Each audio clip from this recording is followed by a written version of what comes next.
అయ్యో దేవుడా! ఈ కెమిస్ట్రీ సబ్జెక్ట్‌లోకి దిగితే ఏదో సైన్స్ ఫిక్షన్‌లోకి పడినట్టు అనిపిస్తూ ఉంది. ప్రతి కాన్సెప్ట్ వేరు. ప్రతి చాప్టర్‌లో ఒక కొత్త ప్లానెట్ లాగా ఉంది. అసలు మేము ఎవరో అర్థమే కావట్లేదు. మొన్న యాసిడ్స్ గురించి చెప్పారు. ఇప్పుడు బఫర్స్ గురించి. బఫర్స్ అని అక్వేరియంలో వాటర్ క్లీన్ చేయడానికి ఎవరైనా యూజ్ చేస్తారా అని అనుకున్నా. ఇంకా స్పష్టంగా చెప్పట్లేదు. కోవలెంట్ బాండ్స్ అర్థం చేసుకోవడంలో నానా తంటాలు పడ్డా.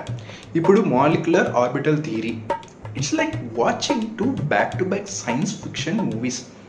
సిలబస్ ఎక్కడ ఫినిష్ అవుతుందో అదే తెలియట్లేదు.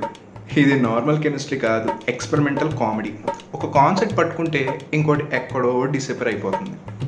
పీరియాడిక్ టేబుల్లో సోడియం వెతుకుతుంటే అంతలో చాక్లెట్ తీయడంలో పడిపోయా. చాక్లెట్ అంటే ఇప్పుడు మనం వేరే కెమిస్ట్రీ డైమెన్షన్లో ఉన్నట్టుంది.